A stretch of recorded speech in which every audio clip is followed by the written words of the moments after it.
The 2017 Asilomar meeting was a direct follow-up to the previously mentioned letter, and one that I had the privilege of participating in. The meeting was heavily focused on the challenges and opportunities to developing beneficial forms of AI. Many of the participants were actively grappling with near to mid-term challenges presented by artificial intelligence-based systems, such as loss of transparency in decision-making, machines straying into dangerous territory as they seek to achieve set goals, machines that can learn and adapt while being inscrutable to human understanding, and the ubiquitous trolley problem that concerns how an intelligent machine decides who to kill if it has a choice to make. But there was also a hard core of attendees who believed that the emergence of superintelligence was one of the most important and potentially catastrophic challenges associated with AI. This concern would often come out in conversations around meals. I'd be sitting next to some engaging person having what seemed like a normal conversation when they'd ask, "So, do you believe in superintelligence?" As something of an agnostic, I'd either prevaricate or express some doubts as to the plausibility of the idea. In most cases, they'd then proceed to challenge any doubts that I might express and try to convert me to becoming a superintelligence believer. I sometimes had to remind myself that I was at a scientific meeting, not a religious convention.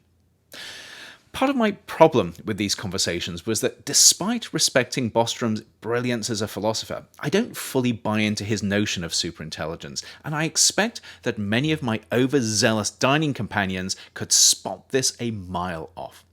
I certainly agree that the trends in AI-based technologies suggest that we're approaching a tipping point in areas like machine learning and natural language processing, and the convergence we're seeing between AI-based algorithms, novel processing architectures, and advances in neurotechnology are likely to lead to some stunning advances over the next few years. But I struggle with what seems to me to be a very human idea that narrowly defined intelligence and a particular type of power will lead to world domination. Here, I freely admit that I may be wrong, and to be sure, we're seeing far more sophisticated ideas begin to emerge around what the future of AI might look like. Physicist Max Tegmark, for one, outlines a compelling vision in his book Life 3.0.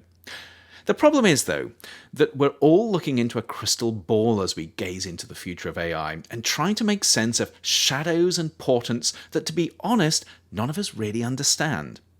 When it comes to some of the more extreme imaginings of superintelligence, two things in particular worry me. One is the challenge we face in differentiating between what is imaginable and what is plausible when we think about the future. The other, looking back to Chapter 5 and the movie Limitless, is how we define and understand intelligence in the first place.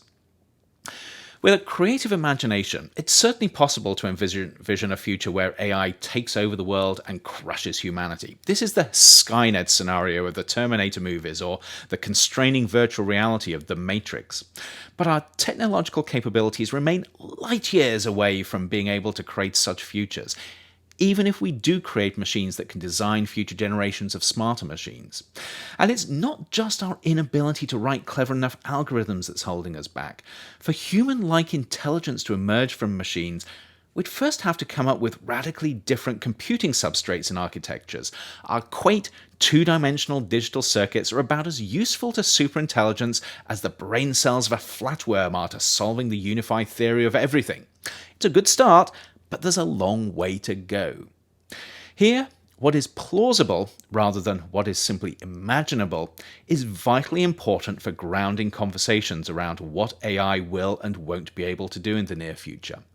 Bostrom's ideas of superintelligence are intellectually fascinating, but they're currently scientifically implausible.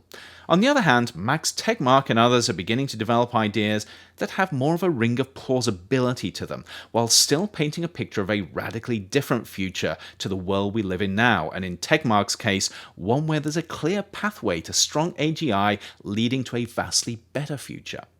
But in all of these cases, future AI scenarios depend on an understanding of intelligence that may end up being deceptive.